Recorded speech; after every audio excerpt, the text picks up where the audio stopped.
Je suis Amandine Loriol, photographe, vidéaste également. Et je présente en fait au sein du festival L'Œil Urbain un reportage sur Marzia Midi, qui est une jeune réfugiée afghane et qui est également athlète de taekwondo et qui aura potentiellement la possibilité de participer aux Jeux Olympiques de Paris.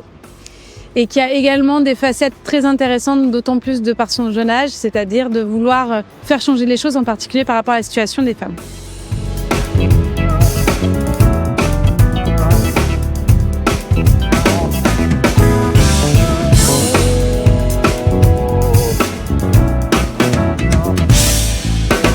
À ce point, du moins dans ce que j'ai pu voir, assez impressionnant d'avoir trois facettes très distinctes. Vous avez effectivement l'athlète, qui souhaite participer au JO et qui se donne pour pouvoir en arriver là. Vous avez également la jeune femme qui va pouvoir arriver dans un pays où être femme n'a pas du moins pas de difficulté. On peut se balader un peu comme on le souhaite au niveau des habits, avoir le comportement qu'on veut, aller sortir boire un verre, etc.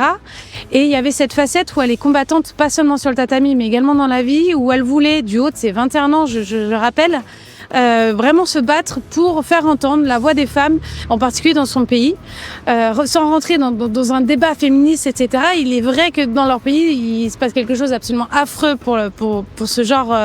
Et je trouvais ça important de voir cette jeune femme de 21 ans se battre, aller faire des conférences à l'UNESCO, etc. pour pouvoir essayer de faire entendre sa voix et celle de son pays.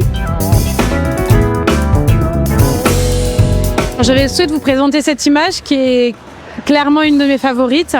Je l'apprécie parce qu'en fait, déjà, on était donc lors de la soirée du Nowruz. Le Nowruz, c'est le nouvel an perse, si vous voulez, qui est fêté par les Iraniens, mais également par les Afghans. Elle étant d'origine perse et elle y tient fortement.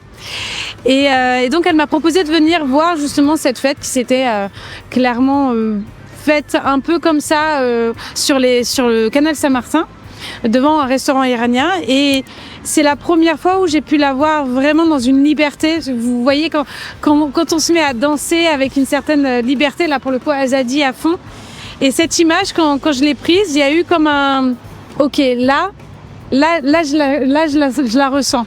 Et pour moi, c'est important en tant que photographe dans ce genre de projet, de sentir le sujet avec qui on est pour pouvoir vraiment apporter l'émotion nécessaire et qui appartient en fait au sujet.